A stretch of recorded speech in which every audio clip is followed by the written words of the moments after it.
Time to go! My parents always say...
can't believe it's not just the moonglow fireflies. Even cats can get eaten. Yerva, make sure you keep a close eye on Pavlov the next time you take him for a walk. Don't worry so much. Pavlov's a lot bigger than a cat. Besides, they're just plants. What's the worst they could do? I remember a certain fresh-faced adventurer saying something similar, right before coming face to face with a hexadecatonic mandragora. Hexadecatonic mandragora. Awesome! Oh. What are you all hollering about, huh? I heard the commotion from miles away. Is this some sort of class? Yep, it sure is. Linnea's telling us all about her recent findings. Of course. Please take a seat. Since we're on the subject of hexadecatonic mandragoras, there's another notable variety of plant that can be found near Void Sea Outlook. You must mean Winter Ice Leia. Spot on! I'm talking about Winter Icely. Hey, Yerva, that's cheating. Linnea didn't even finish asking. Sorry, I got carried away and jumped the gun. Don't worry, there'll be plenty more questions to answer. Right, Linnea? Enough for everyone! Get your answers at the ready, and you'll all have the chance to earn yourselves a sugar sculpture. Ooh, a sweet, sweet sugary reward! Come on, traveler. This is our time to shine. Don't worry, I'll let you in on a secret. Katya's prepared enough sugar sculptures for everyone. Oh, in that case, we'll have to show them just how smart we are. Right, back to the topic at hand. There's actually an interesting story about Winter Icely. Legend has it that this plant held a deep connection to the King of Winter Icely. Now, the King of Winter Icely had a brother, whose own symbolic plant is something you should all be very familiar with. Can anyone tell me what it is?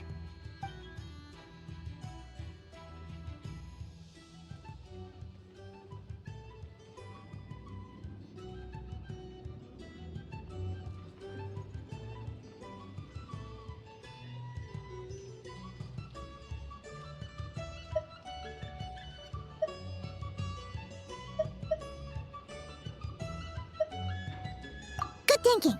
Mint and Winter Icely are both green. That means cabbage must be a close relative too. Incorrect. The correct answer is midsummer berries. Midsummer berries? All I know is Katya and Aino both make delicious midsummer tort. Midsummer berries are the symbol of the King of Midsummer Oak, brother to the King of Winter Icely. Legend has it that these two twins have been fighting since birth. They each take turns killing the other, only to be resurrected once more. Each rules their own season, with this cycle of death and rebirth continuing until the end of time. That's so sad. Despite being connected by blood. Katya once told me good relationships have nothing to do with blood. Sometimes it's precisely those connections that cause conflict to arise. How very perceptive of you. You're right, of course. That's exactly what the scholars of Snezhnaya think the story represents. What's more, due to Winter Icely's hardiness and resistance to the cold, it's also considered to be a symbol of the Light Keepers. The leaves will keep their promise. Paimon's heard that saying before. It's a very old saying, and hardly anyone still uses it nowadays. I'm surprised you're even aware of it. We're seasoned adventurers, which means we're... What was it again? Oh yeah! Well-traveled and well-read. The Light Keepers. They're the ones who dress in black, right? Are they also hardy and resistant to the cold? But their clothes look so warm. If they really are so resistant, couldn't they wear a bit less? You've got it all muddled up. What Linnea means is that, just like Winter Icely, the Light Keepers stand tall in the face of hardships as fierce as the icy wind. Wonderful! Your interpretation is spot on. But let me ask, how did you arrive at that understanding? Helga sent me a handbook, all the way from Fontaine. She told me about the language of flowers. Now all the flowers of Fontaine have their own secret meanings. I think if Winter Icely has a meaning, it must be something like unbending. Or maybe the courage to persevere until the end. Well, someone's clearly learning to draw inferences. Well done! And Miko, you may have approached it from a very different angle, but your sense of logic is certainly interesting.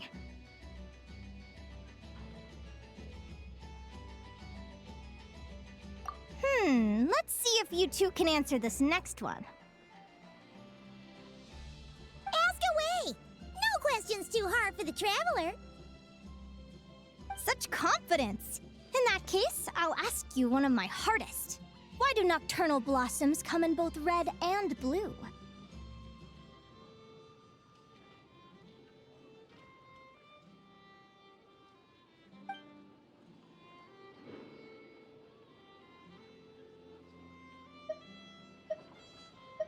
That's certainly a novel answer.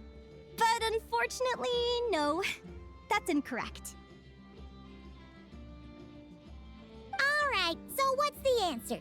Nocturnal blossoms aren't the only things we've seen in Notcry that are red and blue.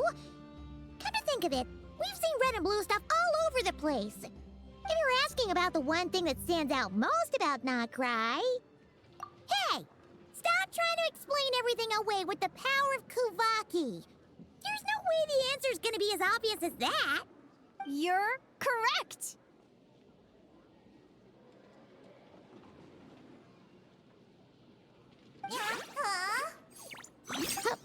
What? Seriously? It's common knowledge for those of us who live in Notcry, but not so much for adventurers visiting from afar. So, in context, I suppose it could be considered a tricky problem? But you weren't fooled by the question at all. It looks like you're on the path to becoming a real stellar adventurer. All right, that's it for today. All the students who answered a question can have a sugar sculpture! Huh? Wait a second! Don't tell Paimon that she's the only one who doesn't get any candy! If Paimon had known, she'd have answered more questions! Even if she'd have probably gotten them all wrong. Don't worry, don't worry. You'll get yours too. You and the Traveler are a team, just like Lumi and me.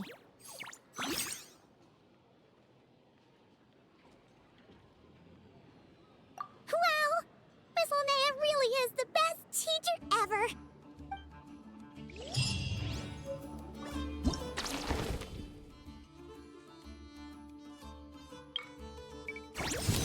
Oh!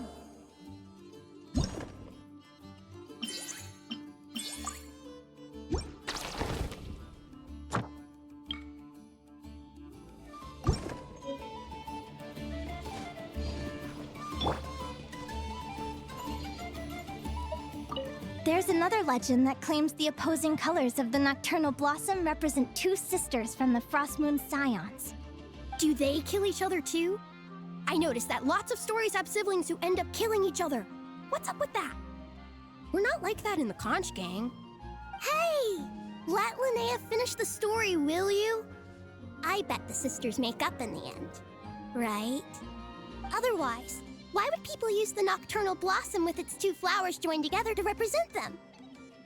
I hope they make up in the end.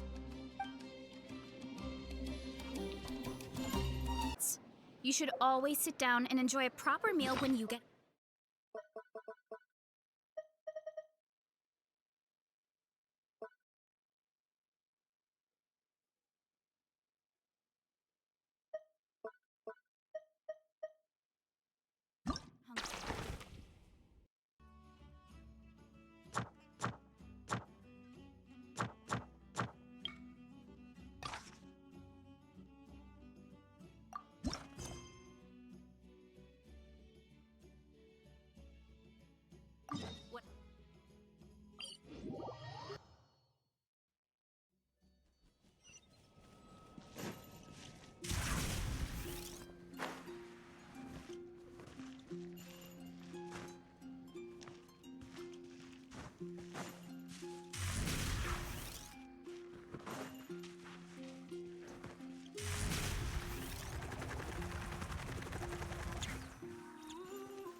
Speranza's busy today.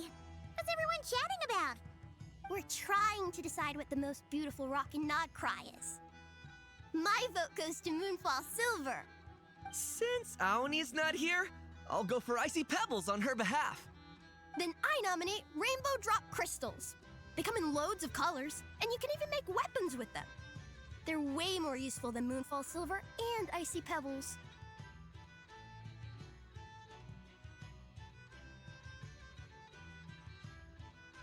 Well, I don't think a rock that just looks good but doesn't do anything can really be considered beautiful. Actually, Moonfall Silver has quite a few uses too. Although they're certainly not as common in daily life as those of Rainbow Drop Crystals. As it happens, during my investigation, I came across some interesting stories about clothes woven from Moonfall Silver. Huh? No way! You can weave clothes out of rocks? So you find it hard to believe too? Well then, you'd best sit up straight and listen close. Clothes made of Moonfall Silver? Oh, Paimon's super curious too. Come on, Traveler. Let's stick around to hear this.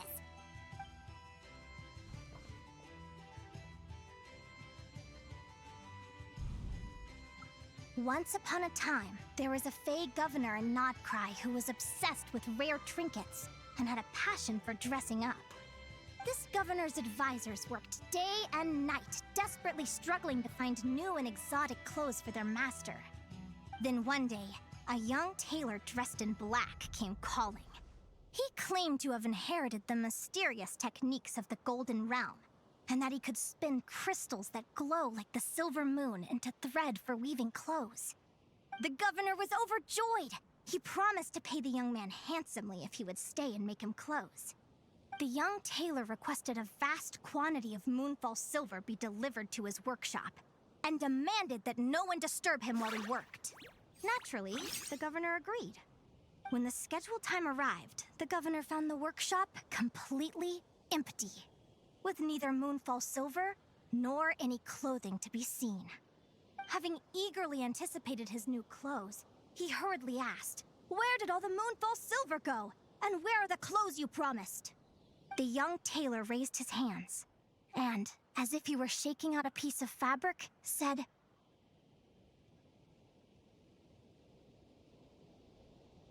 "See? I took the Moonfall Silver you sent me and wove it into this gown, as pure as moonlight itself. Too pure, in fact, for a fool or an unremarkable man to even perceive." The governor asked his advisor how the gown appeared to him, to which the advisor responded by saying it was the most magnificent gown he had ever seen, just like real moonlight woven and given form. The governor could not see a thing, but unwilling to admit he was either a fool or unremarkable, he did as the tailor bade and put on the moonlight gown. To show off his extraordinary new gown, the governor decided to parade it and himself along the busiest street in town. But as he did so, he heard a child with a conch in his belt shout out, The governor isn't wearing any clothes!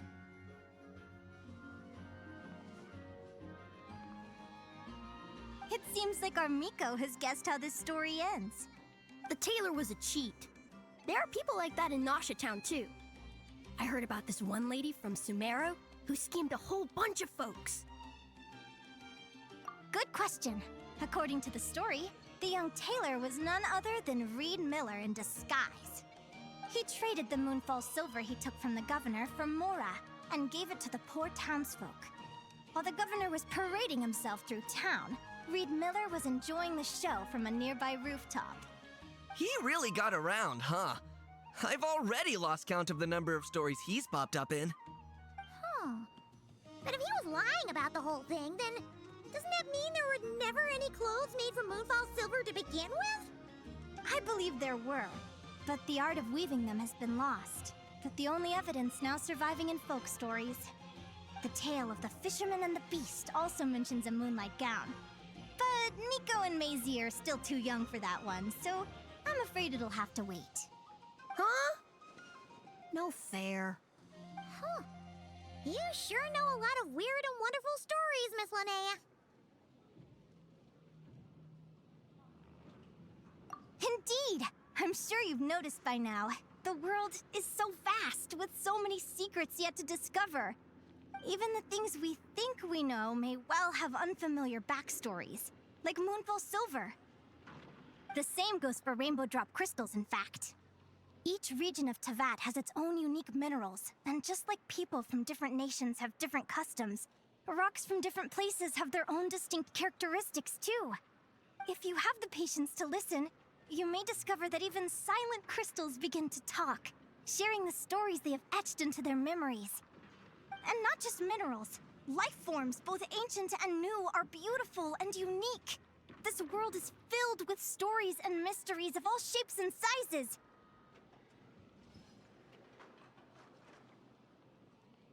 In the instant when a mystery is touched by the light of understanding, countless new possibilities reveal themselves, and the whole world opens up! Sorry, I'm getting a little carried away. Linnea gets like this when she's talking about things she's interested in. If we ask Miss Linnea what the most beautiful rock in Nagcry is, she's certain to say, "Every rock is beautiful in its own way." So it's probably better if we ask you two to cast your votes. The most beautiful rock. What do you think, Traveler?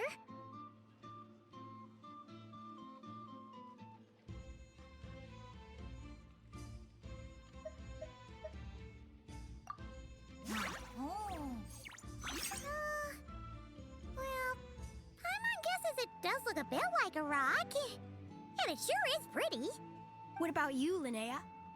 If you had to choose only one rock that was the most beautiful. How about we end today's lecture here? Whoa. Miss Linnea's trying to dodge the question.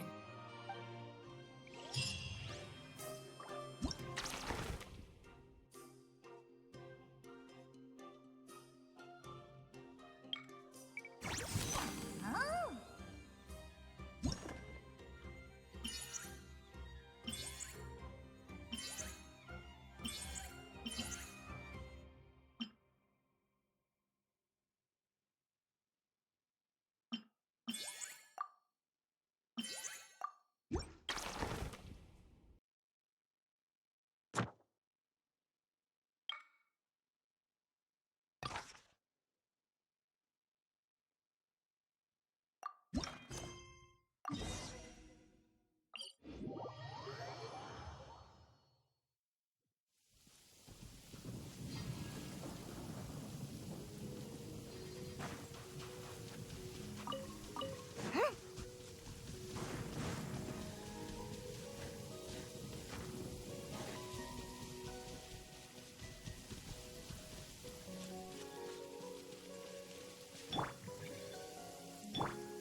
Yeah.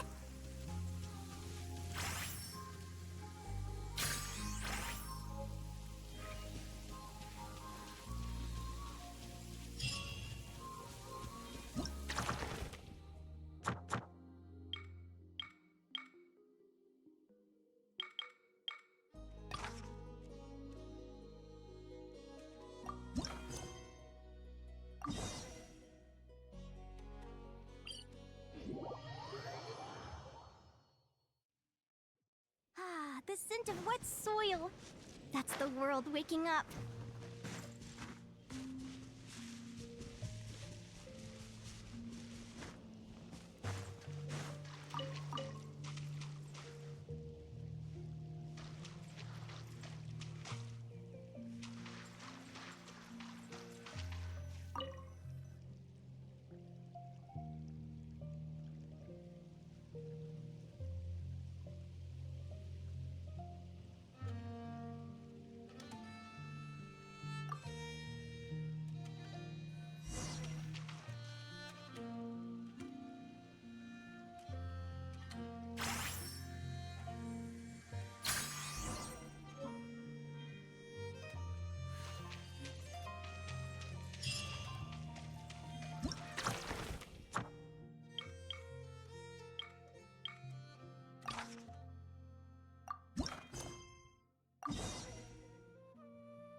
Time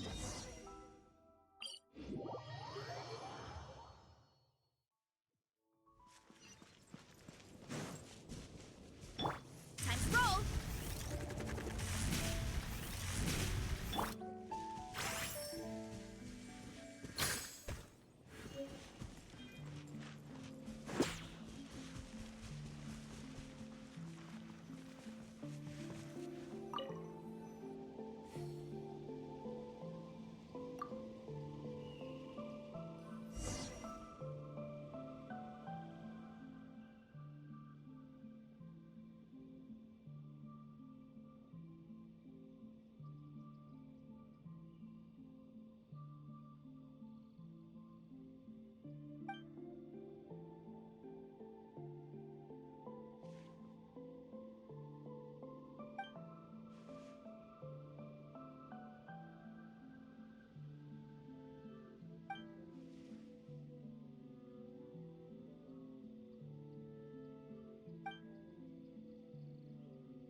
Wibbly wobbly!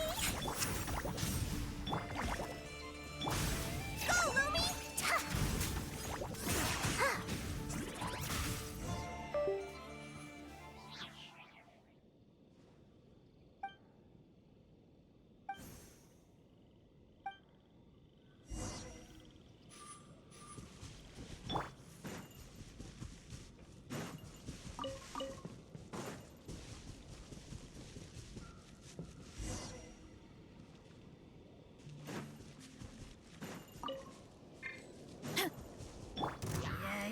Come say hi! Calm down! Burn it down! Wow, wow! By my spark, the night burns! Charge! Yeah! Hut! Charge! Hut! Hi! Yeah! Ja!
as shiny as Mora, the golden Loach King of the Lochi world.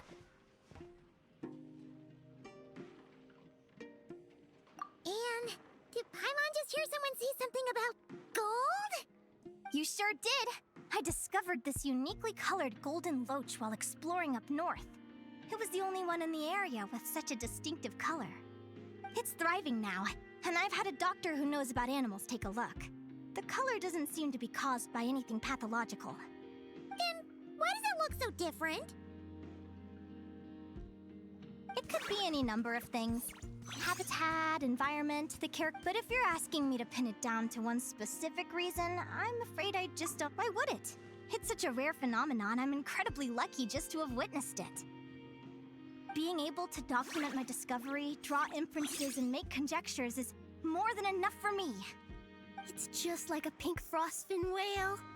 They say if you get the chance to see a pink frostfin whale, your wishes will come true. But they're super duper rare. Even so, we saw one once when we were with Linnea. I think it was because she brought us good luck. Wow! We should go look for one too! Oh, Paimon has so many wishes! Which one should the whale grant first? It's probably just wishful thinking. So, pink whales don't have mystical powers? Well, there are some examples of some creatures with special colors possessing unique abilities. But the frostfin whale we saw probably wasn't one of them. If people were just making wishes, that would be one thing.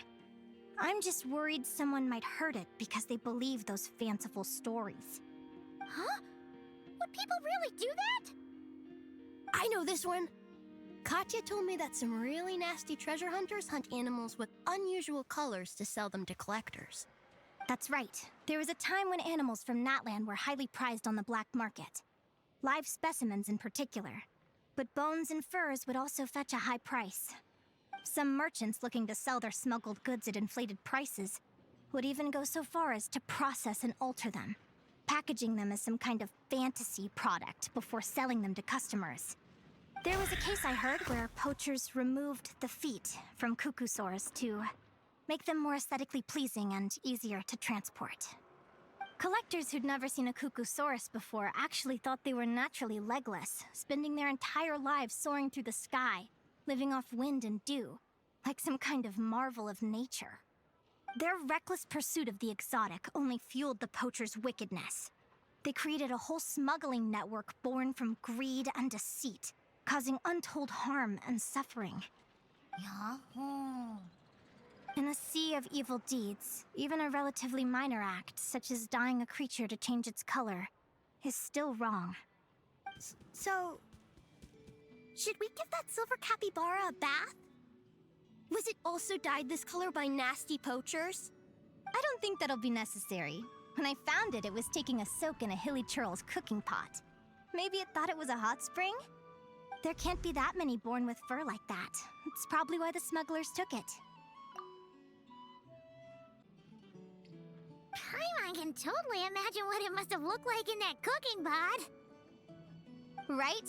Despite its unique color, it still has the same nature and temperament as other capybaras.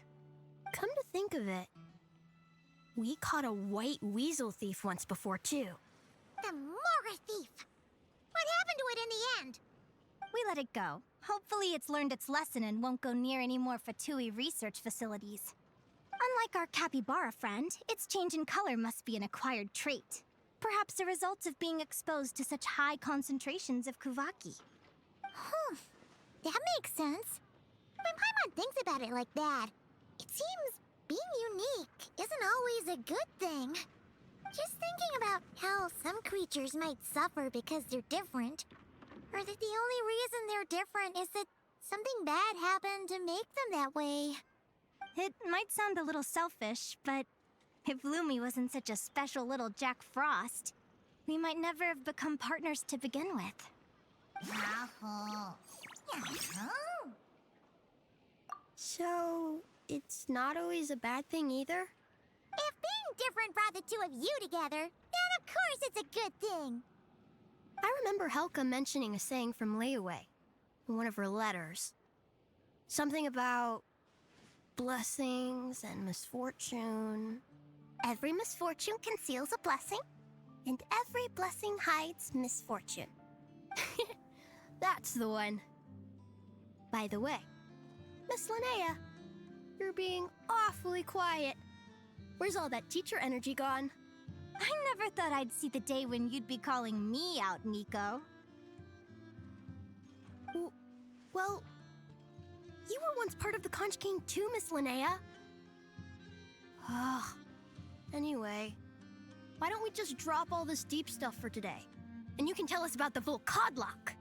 Are they really that strong? How do they compare to Snegovic and Leshy? There are many fascinating stories about the Volkodlok that I could tell you. But they'll have to wait for next time. Ugh, not next time again. All right, but you'd better remember.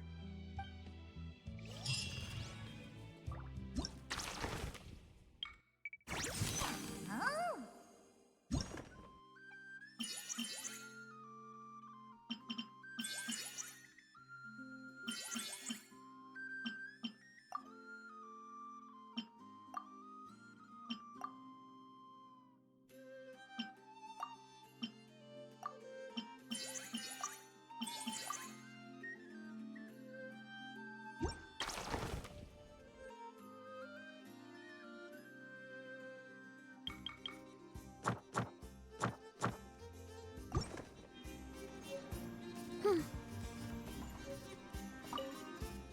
Hey, I just realized something.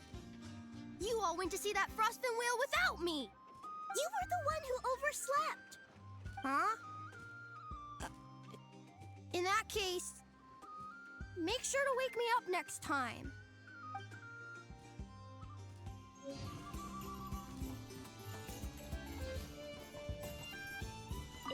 Sorry for making you sit through that. Seriously? That's wonderful!